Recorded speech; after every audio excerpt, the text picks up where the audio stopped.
Boa noite, amigos, tudo bem? Muito boa noite, aqui é Fábio Osterman, falando diretamente de Porto Alegre. 10 horas e 24 minutos do dia 21 de junho, oficialmente o primeiro dia do inverno. Que alegria, né? Curiosamente, aqui em Porto Alegre não tá tão frio nesse momento. Nesse momento deve estar fazendo uns 15, 16 graus, mas uma sensação térmica de uns 20 na rua.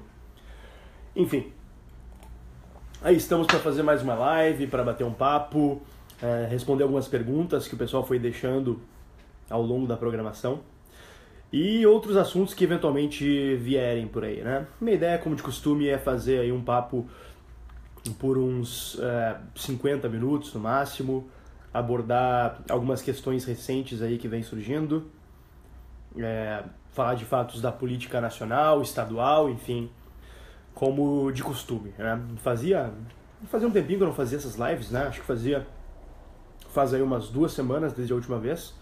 Então, enfim, não sei se vocês estavam com saudades, mas aí estou eu de volta. Tá? Então, acho que é uma boa oportunidade aí para botar o papo em dia e por aí vai. Enquanto eu vou colando os links aqui nas redes sociais, vocês vão chegando, se aproximando, vão pegando café, tô tomando minha Coca Zero aqui, também comendo um chocolatinho, uma boa pedida.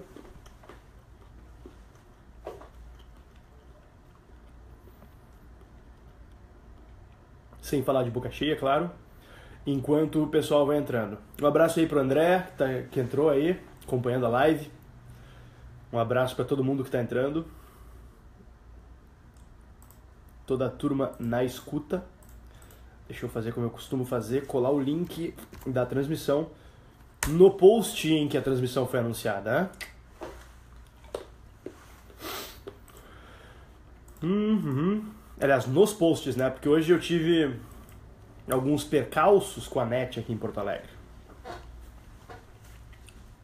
Esse maldito monopólio, na verdade um oligopólio, né? Grande abraço pro Cláudio da Minha aí, parceiro de várias jornadas, chefe de gabinete do nosso amigo deputado Marcel Van Hatten. Um abraço aí, Cláudio. Pedro Gomes, Gabriel Breiner já marcando presença. Vamos aproximando.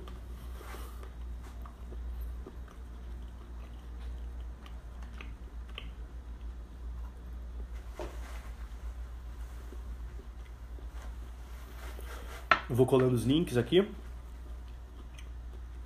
Vão já postando suas perguntas. Agradeço se puderem postar só uma vez cada pergunta para a timeline não ficar muito poluída. E para permitir que eu responda de maneira mais efetiva.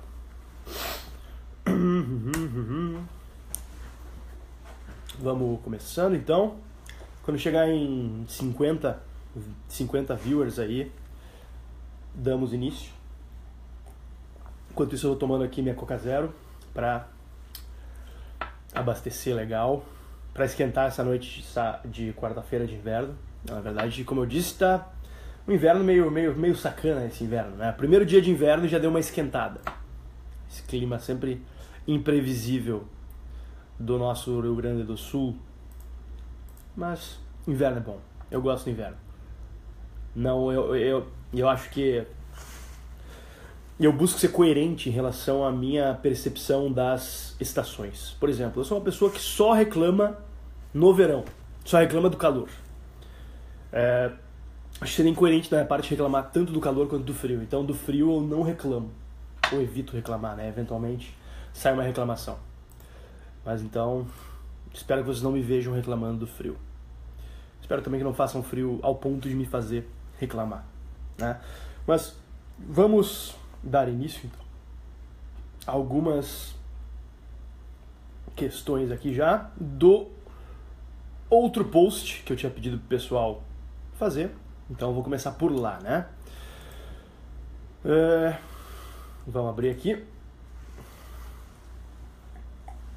Um abraço aí para todos os amigos que sempre acompanham. Matheus Oliveira, Douglas Remonato, Rodrigo Rafael da Silva. Muitas perguntas sobre as eleições de 2018. Obviamente o pessoal tá tá ansioso por essa eleição, e eu vou confessar, eu também tô, porque eu acho que a eleição de 2018 vai ser uma eleição realmente game changer no futuro do nosso país. A eleição de 2018 vai ser uma oportunidade, quiçá única, de a gente aproveitar essa atual janela de oportunidade para eleger gente boa, para pautar o atual quadro político e renovar a nossa política de fato, né? Deixa eu pegar as perguntas aqui, então. Pessoas aqui já comentando sobre algumas polêmicas nas quais eu andei envolvido. Mas é aquela coisa, né, gente? Eu não procuro polêmicas, mas as polêmicas às vezes acabam me encontrando, né? Essa semana, por exemplo, um pessoal desencavou um tweet meu de 2014, que acho que vale a pena eu comentar a respeito. Um tweet, deixa eu até abrir aqui a imagem do tweet. Se eu achá-lo, é claro. Não, tá. Onde eu salvei aqui?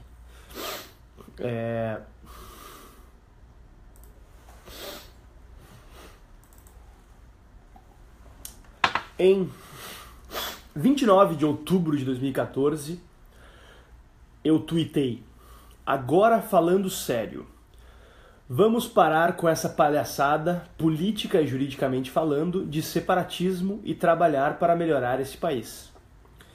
Esse tweet de praticamente 3 anos atrás, voltou à tona agora. O grande Ricardo aí participando também. Um abraço, Ricardo, nosso secretário municipal de desenvolvimento econômico. Obrigado pela audiência. Só que para comentar esse tweet que causou uma certa polêmica, quem não viu, enfim, não vale a pena ir atrás, né? Então, eu afirmei que seria uma palhaçada, política e juridicamente falando, nos ocuparmos do assunto do separatismo. A questão, que não ficou tão clara para muita gente, enfim, eu entendo que algumas pessoas tenham pego isso descontextualizado, mas o fato é que eu, de forma alguma, considero a ideia do separatismo uma palhaçada. A questão é que naquele contexto, logo 2 dias após a reeleição de Dilma Rousseff no segundo turno, havia uma discussão muito forte, caso vocês não lembrem, a respeito de um jogo de empurra, né? Muita gente botando culpa no Nordeste, outras pessoas botando culpa em Minas, outras botando culpa no Rio de Janeiro, e cada estado, enfim, houve uma efervescência de movimentos separatistas. Então, a minha posição foi, na verdade, no sentido de buscar unir os movimentos em prol de um bem mais palpável, que seria a formação de uma frente de oposição aos futuros prováveis desmandos à época do governo Dilma Rousseff, né? E julguei, acredito eu, adequadamente, que dados os nossos recursos escassos para mobilizar pessoas e mobilizar o parlamento em prol de alguma demanda popular, faria mais sentido focarmos em pautas que estivessem dentro da janela de possibilidades, como o impeachment, como a cobrança por uma maior lisura no processo de investigação a respeito dos crimes cometidos por diversos atores da altura da nossa política. Possibilidades mais reais e mais realistas do que, por exemplo, a pauta do separatismo, que é uma pauta respeitável. Eu estou dentre aqueles que acreditam que o Brasil, da forma como é estruturado hoje, se tornou um país ingovernável, um país organizado para dar errado ou para dar certo para algumas pessoas e para alguns grupos, é claro, que se locupletam desse descontrole fiscal, administrativo, tributário e político. Então, esse meu tweet de certa maneira, foi um tanto quanto pretensioso da minha parte buscar dar esse puxão de orelha naqueles que falavam em separatismo na época. Até, enfim, faço uma meia-culpa e me desculpo com aqueles que eu potencialmente tenha ofendido em relação a isso. Sei que tem gente muito boa atuando nos movimentos que defendem uma maior autonomia dos estados, mas esse foi o contexto desse meu tweet. Feito? Fim de papo a respeito disso. Vamos tocar adiante, então. Então, espero que a net não me deixe na mão agora. Espero que não me pragueje devido ao fato de eu ter falado tão mal dela. Outra questão, outra micropolêmica que eu me envolvi recentemente no microcosmos do movimento liberal foi... Tá ficando quente, vamos até tirar o casaco. Quem quiser brigar também, a gente briga melhor. Outra pequena polêmica, então, foi em relação a um comentário que eu fiz em resposta a um comentário no meu canal no YouTube me criticando por eu defender a democracia. Para quem acha tanto exótico se criticar alguém por defender a democracia, eu explico. Uma certa linhagem de ditos libertários, especialmente a linhagem mais Hoppeana e proto-Rothbardiana, ou seja, pessoas que leram Rothbard talvez um pouco por cima, passaram a acreditar, seguindo aquele maluquinho do Paulo Cogos, que a democracia é uma coisa horrível. Que a democracia é, nas palavras do próprio Hoppe, o Deus que falhou. Na verdade, o próprio título do livro já traz consigo uma premissa equivocada, de que a democracia seria um Deus. Em primeiro lugar, quem é que diz que a democracia é um Deus? Quem é que endeusa a democracia? Esquerdista, talvez. Um liberal não pode, de forma nenhuma, endeusar uma democracia. Um liberal precisa entender que a democracia é meramente um sistema, na verdade um regime de governo, até hoje é o melhor regime de governo desenvolvido para se tomar decisões a respeito da alocação de bens públicos. A democracia é perfeita? Claro que não. Eu vou fazer um vídeo especificamente abordando isso. Inclusive convido todos aí a se inscreverem no meu canal, porque eu em breve vou começar a dedicar um pouco mais de tempo e um pouco mais de recursos à edição, enfim, perdoem minha rinite alérgica aí, a edição de vídeos. Então, mas em síntese, esse papo de que a democracia é um Deus já começa uma premissa absolutamente equivocada. Democracia é meramente um método de tomada de decisões coletivas. E dentre os métodos disponíveis se mostrou o melhor de todos. Não existe... Os países que... Existe uma regra muito clara no cenário internacional que os países onde se usufrui de maior liberdade econômica, civil, social, ou seja, onde se tem liberdade de expressão, liberdade de realização humana, são países democráticos, né? Em termos de liberdade econômica, somente Hong Kong e Singapura são exemplos, são exceções à regra, no caso, de que quanto mais democrático o país, ou seja, quanto mais respeitados são os direitos individuais e quanto mais transparente é o processo, melhor é a vida no país e maior grau de liberdade. Tem um livrinho que eu gosto muito, e que eu vou deixar para citar esse livro depois, né?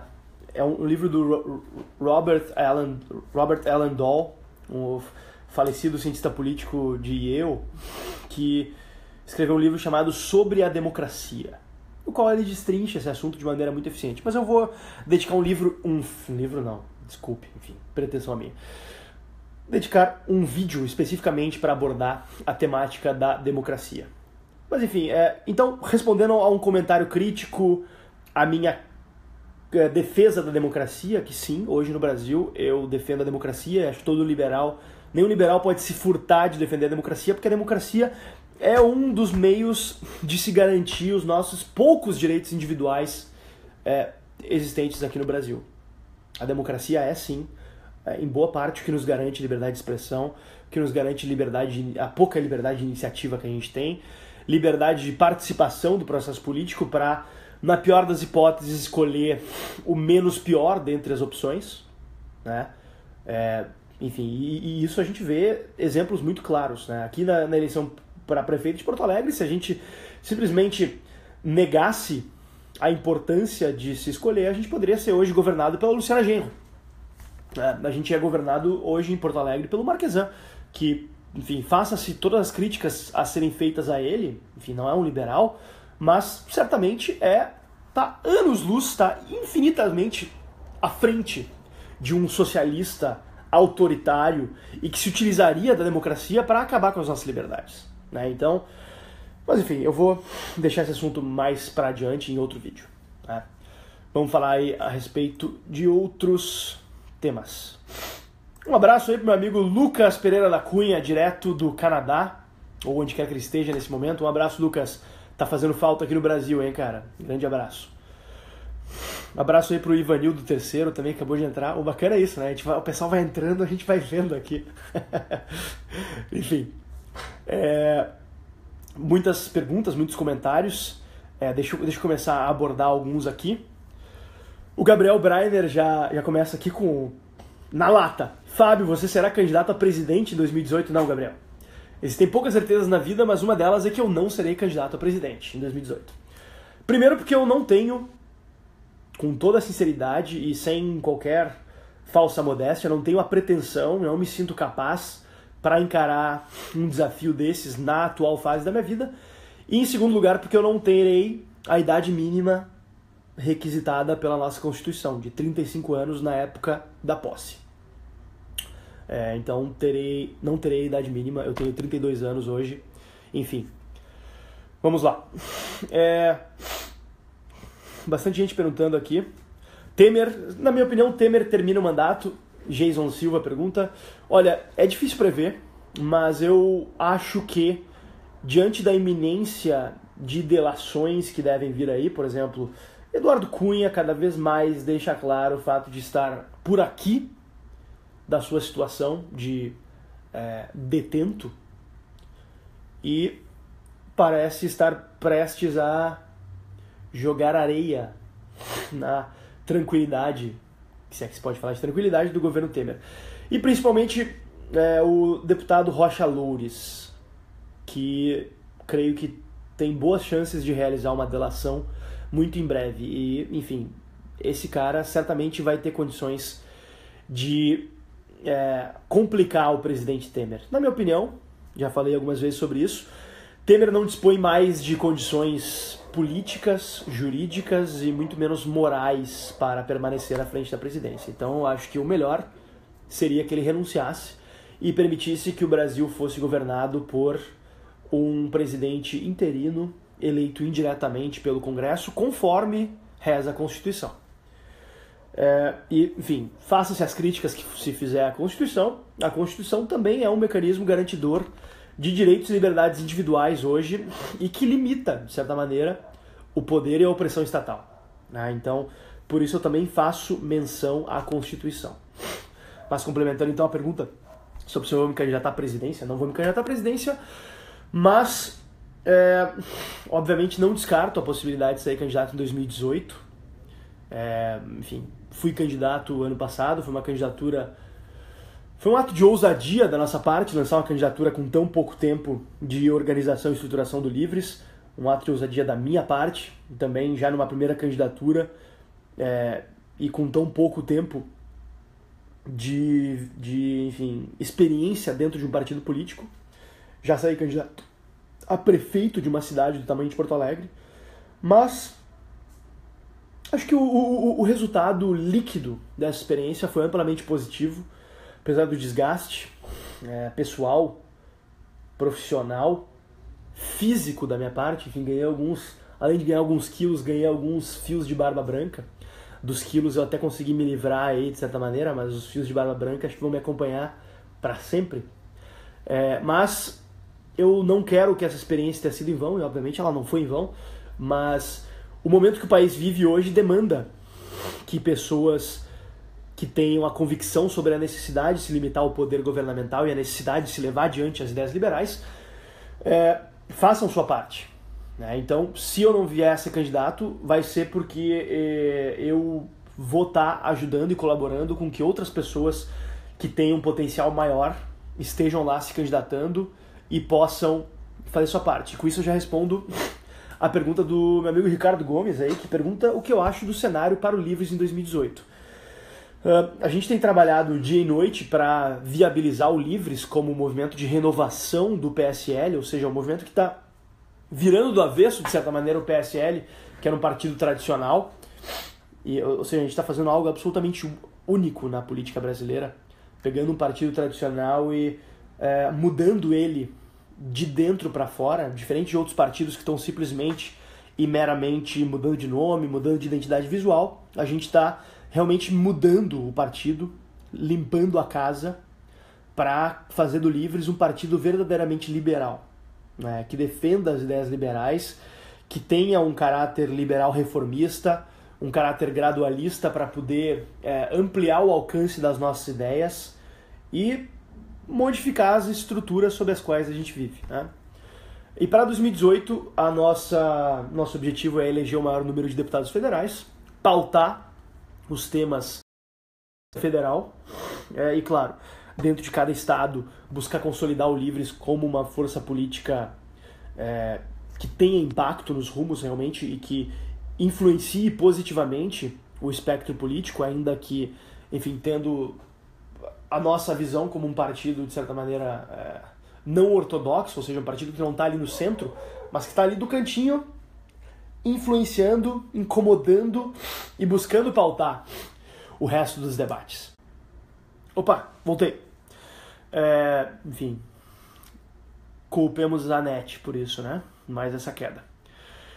Então vamos lá. Como eu estava falando, a gente está organizando o Livres nacionalmente para que ele possa se consolidar como uma força política que realmente impacte, não seja só mais um partido, deixe de ser parte do problema e se torne parte da solução. Enfim, o plano do Livres, no âmbito estadual, é eleger pelo menos um deputado federal e um deputado estadual. Não descartamos, no momento, candidaturas majoritárias, ou seja, a candidatura ao governo do estado e ao Senado. Essas candidaturas, sem dúvida, têm sua importância para buscar pautar temas relevantes, especialmente nesse momento do nosso estado aqui, né? E frente às alternativas que estão se desenhando também, né? Tenho certeza que se não virmos nenhuma candidatura que contemple nossas bandeiras, a gente não vai hesitar em lançar nomes próprios para buscar contribuir com o debate e, quiçá, vencer a eleição e matar no peito esse pepino imenso que é governar esse estado maravilhoso, mas cheio de problemas. Então, vamos lá. Que mais de perguntas?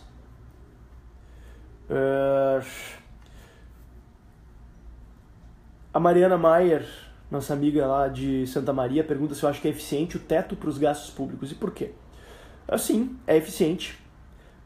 Teto, uma medida como, por exemplo, a PEC do teto de gastos, aprovada no final do ano passado, tem uma importância no sentido de criar limitações ao poder gastador dos nossos governantes e uma limitação ao poder achacador dos nossos legislativos, né, que é uma questão muito relevante, né? Ela cria, na verdade, a PEC dá uma boa desculpa para os próximos presidentes poderem se protegerem da barganha com o Congresso, de dizer que, olha, infelizmente, claro que para eles é infelizmente, porque eles adorariam gastar mais, infelizmente não podemos ir além disso. Então, enfim, segue adiante porque vai ter que cortar gastos.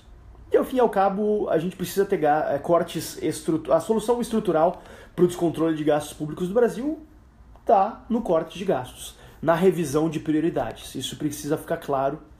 Enquanto não ficar claro, a gente vai seguir nessa história de cobertor curto, né? Tirando de um para dar para o outro. E quem chora mais, leva mais. O Rubens Dias pergunta se o Livres vai eleger um candidato a presidente. Olha, se vai eleger, eu não sei. Mas tem grandes chances de termos um candidato. Estamos debatendo isso internamente, estamos tendo conversas que estão até bastante avançadas com nomes proeminentes da política nacional que viriam para somar ao projeto do Livres e que viriam para aderir à nossa pauta de propostas. E, se julgarmos conveniente e possível, vamos em frente, sim. Pode ter certeza. Que mais? O Vinícius Walker pergunta quando eu vou me candidatar a presidente. Olha, Vinícius, eu não tenho essa pretensão, sabe? Eu não acho que eu tenha o temperamento e nem a disposição para ser presidente. Eu não acho que eu seria, hoje, olhando e me conhecendo, eu não acho que eu seria um bom presidente. Hoje no Brasil, infelizmente, o Brasil ainda não está pronto para ter um presidente liberal. Além do que, eu obviamente não serei eleito, porque na campanha eu não seria capaz de ser o melhor mentiroso. Porque hoje o presidente no Brasil é eleito com base nisso, com base em quem consegue vender mais sonhos, construir mais castelos nas nuvens, né? O Thomas Sowell tem uma frase que eu até citei ontem num post meu, dizendo que não é nenhum segredo, não é nenhuma surpresa que a gente tenha tantos políticos mentirosos, ou que políticos tenham tanta fama por ser mentirosos. O fato de que as pessoas querem o impossível, na verdade, demanda por mentirosos. E eu não estou aqui para ficar prometendo o impossível. E assim pautei durante a minha candidatura a prefeito de Porto Alegre, inclusive, né? Tenho certeza que perdi muitos votos por isso, né? Eu fui alguém que defendeu, por exemplo, o congelamento de concursos públicos, a não realização mais de concursos públicos, enfim, a redução de gastos, privatização de empresas, que é algo que obviamente desagrada e desagradou muita gente, né? As pessoas têm o direito de não gostarem dessas propostas, mas eu não entrei na política para falar o que as pessoas querem ouvir, simplesmente para querer agradar, né? Eu entrei para defender minhas convicções e para buscar impactar de forma positiva dentro daquilo que eu acredito. Então, enfim, isso tudo acho que me qualificaria como um péssimo candidato nesse momento à presidência. Vamos lá, adiante.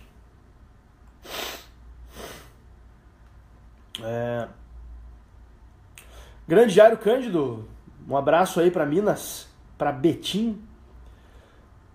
O que esperar de um cenário para os liberais nos próximos anos? Olha, Jairo, eu estou muito otimista em relação ao cenário político para as ideias liberais nos próximos anos. Eu acho que a gente está diante de uma janela de oportunidades que talvez se prove única na história do Brasil, onde existe ao mesmo tempo uma disposição de militantes, de ativistas e de organizações, existe uma conscientização crescente da classe empresarial, daqueles que detêm recursos para patrocinar empreitadas de ideias, de que a única saída realmente é a redução do Estado, e existe finalmente uma mentalidade crescente de contestação do poder estatal e dos malefícios do estatismo, que, enfim, o PT certamente é o sintoma mais claro disso, né? Talvez seja o câncer mais proeminente, ou melhor, o tumor mais proeminente no câncer do estatismo. Então, eu vejo uma oportunidade muito grande para a promoção e expansão das nossas ideias. Acho que 2018 vai ser um ano importantíssimo, 2020, 2022, enfim, sou otimista em relação ao futuro dessas ideias no Brasil. Acho que é importantíssimo a gente sempre ter em mente que o jogo não está ganho, que a gente não passa o amor e a convicção na defesa das ideias da liberdade para os nossos filhos pela corrente sanguínea. A gente precisa educá-los na cultura da liberdade, a gente precisa realizar permanentemente um esforço de reflexão sobre a importância da nossa autonomia e a importância da gente buscar limitar sempre o poder estatal e buscar sempre tirar poder das mãos de políticos e, claro, entender que para tirar poder das mãos de políticos a gente precisa eleger políticos que tenham uma visão liberal e que estejam dispostos a liderar esse exemplo, né? Então vamos lá. Desculpa minha rinite, mas essas mudanças de temperatura aqui de Porto Alegre não são fáceis.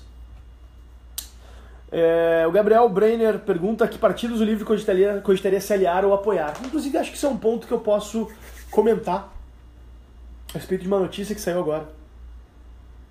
Saiu hoje sobre uma possível reforma política, né? Antes de mandar um salve aí pro Guilherme Silva, um abraço aí, Guilherme. A reforma política que está em discussão É fato que essa reforma, infelizmente, vai ser pautada pelos grandes partidos, que são, na verdade, os mais comprometidos com os grandes esquemas de corrupção. Então saiu, inclusive, uma notícia aí no Globo, deixa eu ver se eu cato aqui, sobre o fato de que 7 partidos, essa é a manchete, 7 partidos fecham questão para aprovar fundo de 3,5 bilhões de reais para financiar campanhas. Que beleza, né? Como é bom ganhar e usar o dinheiro dos outros. Grande abraço para o amigo César Day, chegando aí sempre uma presença frequente nas nossas lives. Um abraço aí, César. Colei aqui a notícia. 7 partidos fecham questão sobre apoiar essa expansão, a meu ver, obscena do fundo partidário. Na verdade, a proposta deles é criar, além do fundo partidário, um fundo somente para a eleição. Seria, segundo essas lideranças partidárias, essas lideranças... Vou botar o casaco que agora ficou frio no final das contas. Essas lideranças seria uma maneira de resguardar a classe política de esquemas de corrupção, como esse que está acontecendo agora, que na verdade foi algo auto-infligido, né? Resolveram acabar com a possibilidade de termos um financiamento transparente por meio de empresas, como fosse, mas que fosse aprofundado e fosse feita essa doação de uma forma mais transparente. E, na verdade, criaram, ao proibir o financiamento empresarial, o império do Caixa 2. E isso aconteceu muito nas eleições municipais de 2016. Né? Enfim, então tá aqui essa notícia. Presidentes de 7 partidos, PMDB, PSDB, Democratas, PSB, PP, PR, PSD, com o apoio do PTB, fechando aí 8 partidos, os 8 maiores partidos do Congresso, fecharam posição a respeito da instituição de cláusula de barreira, fim de coligações proporcionais e esse fundo obsceno com o nosso dinheiro, ou seja, vão arrancar uma parte maior ainda do orçamento da União para pagar campanhas. 3,5 bilhões de reais. Que esse valor vai ter como parâmetro a estimativa de 50% dos gastos globais da eleição de 2014 para presidente da República, governador, senador e deputados. Enfim, tá a notícia aí. Isso, se essa reforma vier a passar, na verdade não vai mais ter coligações em 2018. Né? Então, vai se implementar o chamado distritão, ou seja, é como se fosse um voto distrital, mas o distrito são os próprios estados. Né? Então, o que vai acontecer é que os candidatos mais votados vão se eleger sem a existência, como é hoje, do coeficiente eleitoral e do coeficiente partidário. Né? Que faz com que, enfim, candidatos às vezes menos votados sejam eleitos e candidatos muitas vezes mais votados não sejam eleitos porque o seu partido ou sua coligação não atingiu o coeficiente. Né? Existe um grande debate a respeito da justiça disso ou não. Eu, pessoalmente, acho que o nosso sistema eleitoral é dos males o menor, na verdade. Acho que o grande problema são as questões estruturais por trás dos incentivos criados no nosso sistema político. O fato de a gente ter um sistema de franca compra e venda de privilégios e de favores na máquina pública e que faz com que as campanhas sejam, na verdade, pré-venda de privilégios. Né? O cara que financia uma campanha, ele está, na verdade, investindo em um valor futuro que ele pretende auferir, né? Por meio da conquista dessa influência frente ao mandatário. Então, e isso não vai acabar enquanto a gente não tirar poder das mãos de políticos. Né? Enquanto a gente não tirar poder das mãos, aliás, de políticos e libertários, a gente vai seguir tendo esse nível de corrupção. Tanto a corrupção quanto a corrupção criminosa, considerada como crime pelas nossas leis penais, quanto a corrupção institucionalizada, que é essa corrupção que faz com que pessoas e grupos invistam em campanhas eleitorais e lá na frente mandatários e burocratas garantam privilégios especiais, muitas vezes dentro da lei, como é o caso do BNDES, boa parte das operações do BNDES realizadas dentro da lei, mas obviamente imorais, ilegítimas, né? Que garantem privilégios para grupos específicos. Um absurdo, portanto. Vamos lá, então. O que mais?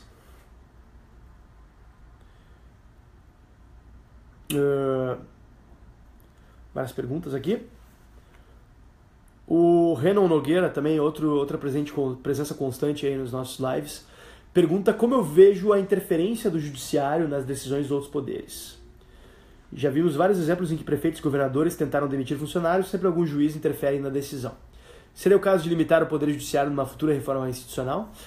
Na verdade, isso é fruto direto, essa judicialização da política é fruto direto de um sistema de leis amparado na Constituição, que permite uma quantidade imensa e inúmera de interpretações das nossas leis, que permite discussões que vão se alastrando e que não geram precedentes efetivos e que fazem com que se crie uma indústria de judicialização de medidas políticas, né? Tanto da consecução de direitos sociais, quanto de questões mais básicas, como mesmo a demissão de funcionários públicos. Aqui no Rio Grande do Sul, por exemplo, a gente está tendo isso, com a demissão dos funcionários das estatais, das fundações, etc. Eu vou fazer um vídeo sobre isso mais adiante, inclusive, sobre a situação do Estado e a dificuldade de se demitir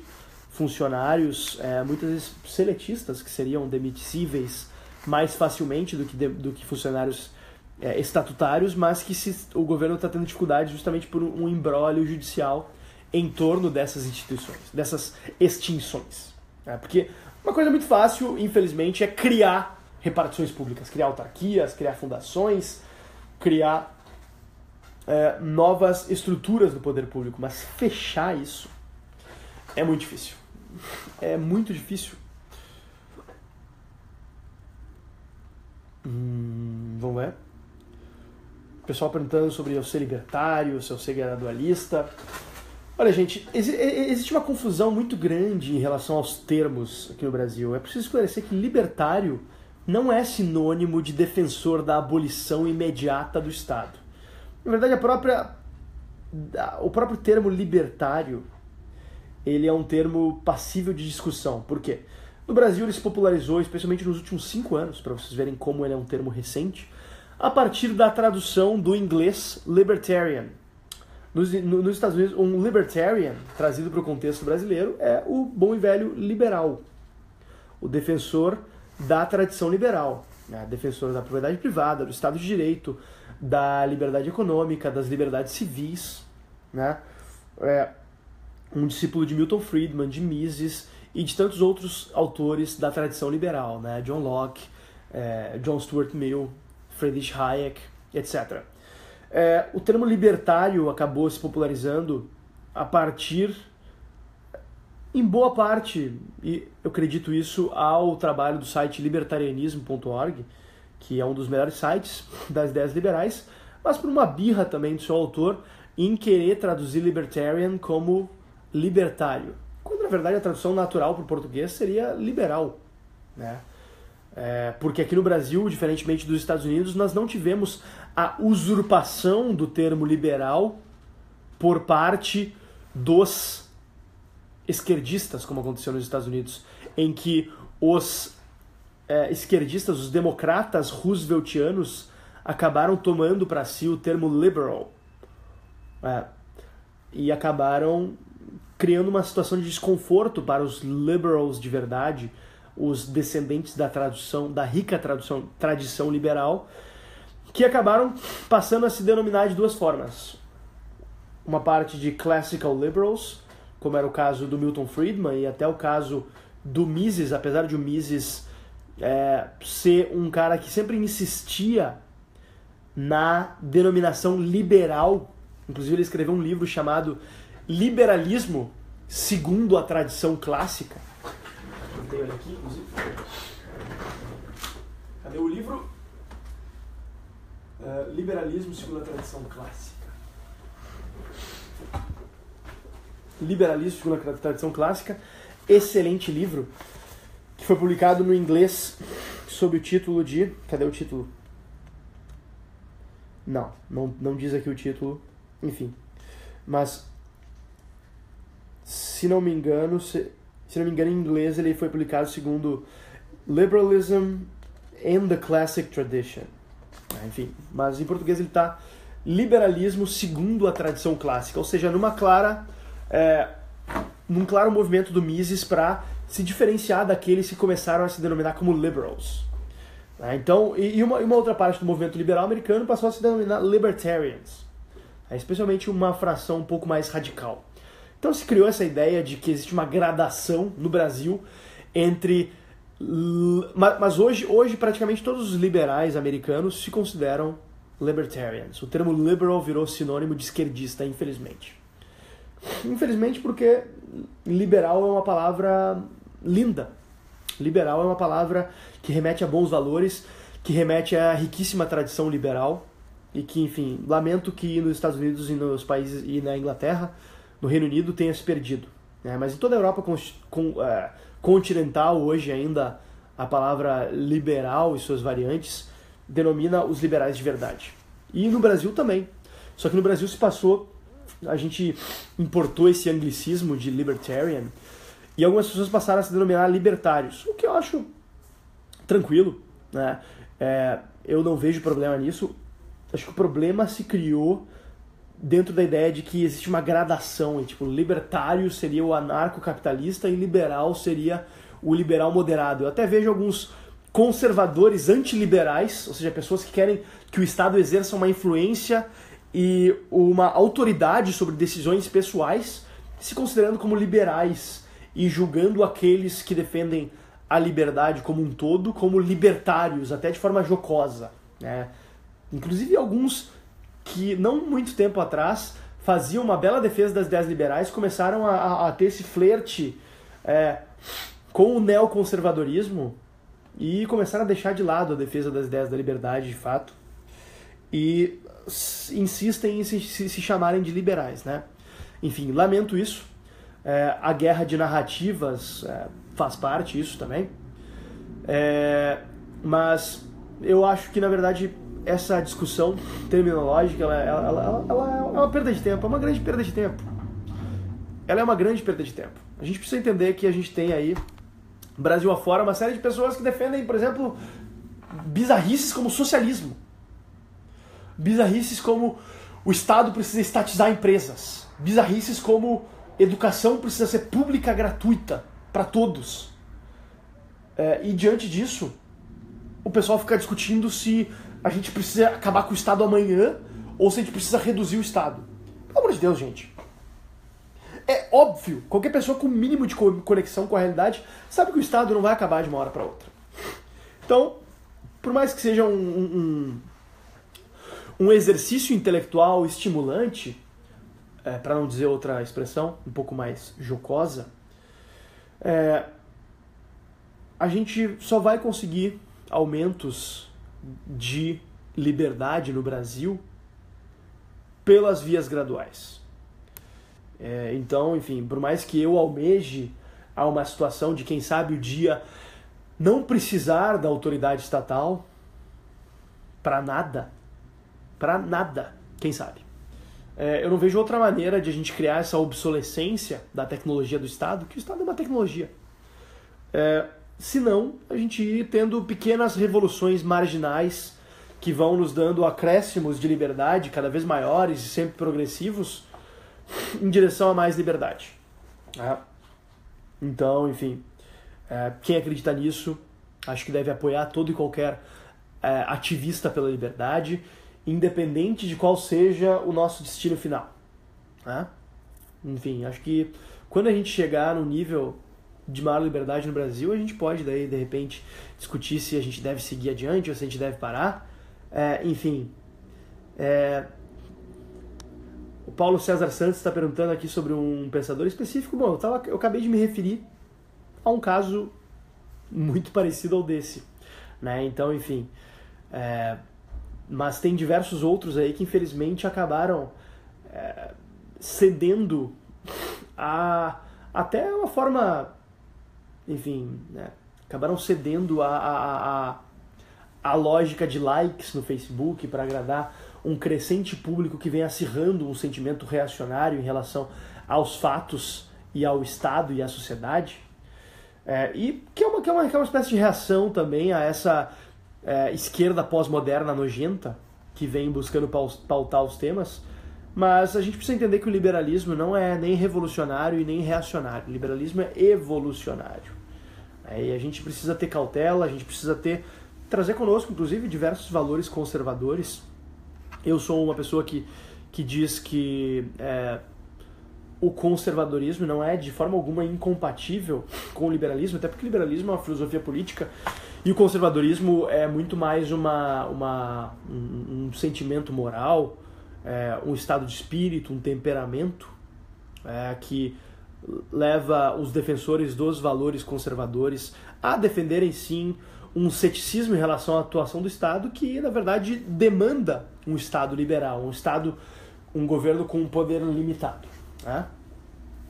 Enfim, eu não vou ficar entrando então nessa, com todo respeito a essa punhetagem de revolução ANCAP. Até porque, gente, enfim, isso é coisa pra pivete que mora com os pais em mansão nos jardins. Né? Gente que não precisa ter conexão com a realidade, então fica simplesmente no Facebook xingando, fazendo videozinho caricato. Enfim, eu olho pra frente, tá? Eu não me preocupo com isso.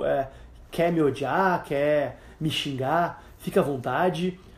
Faz o que quiser. Eu prefiro ocupar meu tempo e minha energia buscando convencer aqueles que ainda não estão do nosso lado, aqueles que ainda têm dúvidas sobre a necessidade de a gente diminuir o tamanho do Estado, diminuir o poder político e reduzir a autoridade do Estado sobre as nossas vidas.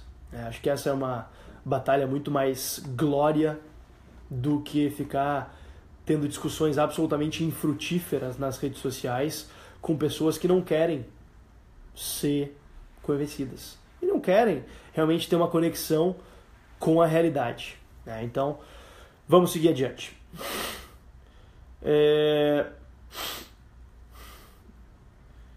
Fábio, o William Pablo, o grande William Pablo, amigo aí de João Pessoa, um abraço. É um cara que faz um baita trabalho aí com o podcast dele também. Eu dei entrevista para ele, inclusive. Bota o link do teu podcast aí nos comentários, William, pro pessoal dar uma olhada. Enfim. O Giuseppe Felipe aqui me perguntando sobre minha posição no debate com o Cogos, justamente. O pessoal sempre pergunta sobre o Cogos, né? É impressionante como... sim, o podcast... O William botou o link aqui do Levercast. Não, sim, o nome do teu podcast eu sei, William. Levercast, procurem no iTunes aí, no SoundCloud. Enfim, mas se ele botar o link, acho que facilita, né? Enfim. Vamos lá.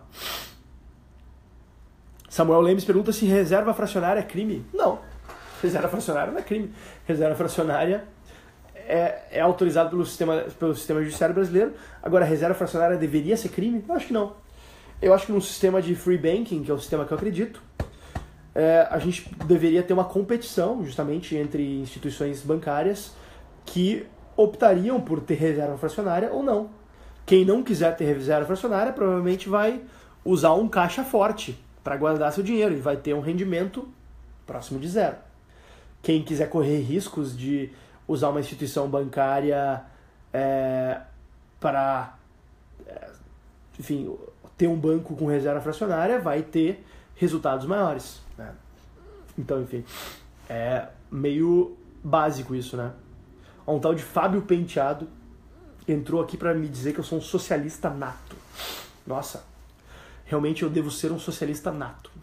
Vocês veem o nível de doença que chega o pessoal nas redes sociais, né? Enfim, os cães ladram mas a caravana não passa, não para, e não pode parar. Um abraço aí para todos que adoram me odiar e adoram odiar o Livres, né? Porque é impressionante como o Livres tem incomodado muita gente ao se posicionar como uma alternativa política realmente coerente e que busca também trazer uma visão leve sobre a política. Busca trazer uma abordagem até, às vezes, certas vezes descontraída em relação às questões que se colocam no dia a dia. A gente acaba sendo criticado até por isso, né? Por buscar uma comunicação com o público mais jovem, etc. E depois não entendem por que as ideias liberais acabam relegadas a um gueto, né?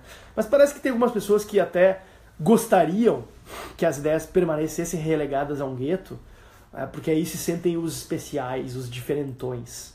Eu não. Eu quero que o liberalismo realmente se torne um movimento de massas e um movimento que impacte os rumos do nosso país e da nossa sociedade. Enfim, cada um sabe melhor o que fazer da sua vida. Vou aproveitar e colar um vídeo do meu canal. Quer dizer, na verdade eu vou colar o meu canal como um todo, como uma lembrança aí para vocês se inscreverem e curtirem e compartilharem os vídeos dele. Meu canal chegou aí a 10 mil inscritos e agora, como eu já disse por outros meios, eu vou começar a investir um pouco mais de tempo, energia e recursos nesse canal. Porque acho que a comunicação por vídeo ela é uma comunicação muito eficiente e eu tenho pecado um pouco nesse sentido, porque eu tenho uma certa limitação no meu poder de síntese, talvez, e também nas minhas aptidões como editor de vídeos. Enfim, eu levo muito tempo para editar um vídeo, então eu acabo não editando e acabo fazendo vídeos imensos para falar de assuntos que deveriam ser tratados de forma mais simples. Mas, felizmente, eu encontrei alguém que me ajude nisso, né? Então, mas enfim, é claro que eu não acredito em trabalho grátis. Então eu vou começar a remunerar essa pessoa e eu vou inclusive lançar um Apoia-se em breve no meu canal para arrecadar verbas para pagar esse cara que vai me ajudar nos vídeos, enfim, para poder manter o canal e poder ter um dinamismo maior, né? Para que eu faça só a parte do gravar o vídeo, tá lá, falando das ideias, e ele faça a parte trabalhosa de desenhar isso direitinho de uma forma didática para vocês poderem compartilhar com os tios, primos, filhos, esposas, esposos, namoradas de vocês. Então, enfim, em breve eu vou lançar esse Apoia-se no meu canal, vou divulgar amplamente no Facebook, podem ter certeza. Enfim, e claro, né, eu vou poder daí também me dedicar um pouco mais à parte de pesquisa e à parte de desenvolvimento de conteúdo e menos às questões técnicas que realmente não são a minha vantagem competitiva e nem comparativa nesse processo. Deixa eu ver mais perguntas aí.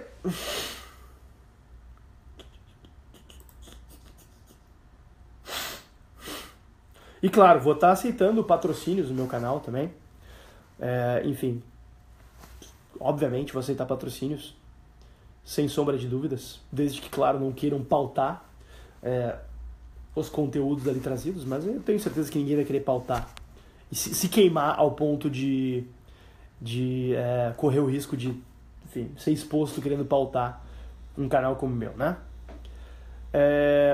Vamos lá. O William sabe editar, isso tá à disposição aí, vamos trocar uma ideia depois. De repente tu pode me ajudar naquele meu velho projeto de criar um podcast também. Outro projeto que eu acabei adiando por falta de tempo, realmente, não por falta de interesse, etc. Né? O Vitor Rodrigues pergunta se o Livres pode levar as ideias liberais para a política e se eu acho que os políticos estariam dispostos a ouvir vocês. Vitor, muitos políticos têm demonstrado um crescente interesse em ouvir as alternativas liberais, inclusive em adotar as alternativas liberais. Não por acaso a gente vê alguns partidos, de forma oportunista até, defendendo as ideias liberais recentemente, partidos trabalhistas, partidos social-cristãos, que têm defendido as ideias liberais de uma forma até um tanto quanto casuísta, mas que eu pessoalmente acho ótimo. Quanto mais grupos tiverem defendendo as ideias liberais, melhor. Tem algumas perguntas repetidas aí. Cláudio perguntou se vai ter candidato à presidência, respondi antes. Voltaram a perguntar se eu ia ser candidato a presidente, respondi antes. O Bruno De Luca, um abraço pro Bruno De Luca aí, gosto muito do teu programa no Multishow, o Vai Pra Onde? Tamo junto. Perguntando o que eu acho do novo discurso liberal do PTB. Bom, é o exemplo do que eu acabei de falar, né? Mais um partido querendo surfar na popularidade das ideias liberais, acho ótimo. Eu espero que seja genuína essa adesão. Espero que o PTB crie vergonha na cara e deixe de ser presidido por um ficha suja, por um usuário de tornozeleira eletrônica, que é o Roberto Jefferson, o cara que trouxe a público o Mensalão, mas basicamente porque ele estava envolvido no Mensalão também, né? Enfim, vamos já encerrando aqui, até porque com esse frio aí minha voz já está se esvaindo. Fábio Penteado aqui falou que eu sou contra a secessão. Dá uma olhadinha no início que eu expliquei esse assunto mais pormenorizadamente. Não vou me estender mais com trolls aí. Que mais? Muitas perguntas, gente. O William deu a ideia de fazer uma live tocando Engenheiros do Havaí. Olha, não seria uma má, hein? Não seria uma má. Eu tô sempre com meu violão aqui à mão, né? Não vou tocar aí. Quem quiser me ouvir tocando pode me procurar no Instagram, que de vez em quando eu posto alguma coisa lá. Inclusive, o Instagram é uma rede social que eu gosto de manter enfim, eu gosto de postar coisas mais leves, eventualmente fotos da cidade, fotos do gato da minha mãe, que não é meu gato, porque eu não tenho condições de ter nada em casa. Eu tenho uma planta para a qual eu tô olhando agora, inclusive, que está quase morrendo ali, porque eu esqueço de regá-la. Mas basicamente porque eu não paro em casa, né? Eu viajo com muita frequência eu passo o dia inteiro fora de casa, então é um pouco difícil para mim ter esse tipo de responsabilidade como ter um animal em casa. Mas enfim. E claro, fica o convite para me seguirem nas outras redes sociais aí, no Twitter também, sabe onde me encontrar, no YouTube, que eu já disse. E, enfim, meu Instagram é Fábio Osterman, só procurar lá. Enfim, agora já acho que vamos encerrando por aqui. Várias perguntas interessantes surgindo aí. Eu vou tentar responder por escrito aí, até porque minha voz está começando a me incomodar um pouco e eu não quero ficar na mão amanhã porque eu tenho um dia cheio. Amanhã, inclusive, estaremos gravando as inserções estaduais do Livres para a TV, que irão ao ar na segunda quinzena do mês de julho. Então, vai ser bacana. E amanhã a gente vai estar gravando, então eu quero estar com a voz em dia para poder estar bacana na TV. Beleza, então, amigos, obrigado a todos aí pela atenção, pela companhia nessa noite quente, fria, chuvosa, seca, onde quer que vocês estejam. Sei que tem gente de todo o país aí que acompanha o trabalho que a gente faz no dia a dia. Saiba que o apoio de cada um de vocês é muito importante, porque crítica a gente recebe a todo momento, né? De gente que não se importa com o fato de que, enfim, cada um de nós também é uma pessoa com limitações, com aspirações, com, enfim, anseios próprios e que muitas vezes abre mão de muita coisa para estar fazendo um trabalho em prol da defesa das ideias da liberdade, que é, ao fim e ao cabo, um bem público, né? Não é um bem privado. É algo que muita gente tem incentivos para ser um mero free rider nesse processo. Então é muito bom encontrar pessoas que te apoiam, seja por meio de incentivo, seja apoiando, doando para as diversas organizações liberais Brasil afora aí, e doando futuramente para o meu canal quando eu lançar o meu Apoia-se. Então, enfim, lembre-se. Mas acho que é por aí mesmo, pessoal. Um grande abraço a todos aí. E quem pegou pela metade, assiste desde o início. Eu fiz alguns esclarecimentos sobre algumas polêmicas. Então, fiquem ligados para mais e vamos adiante em defesa da liberdade sempre. Valeu, boa noite.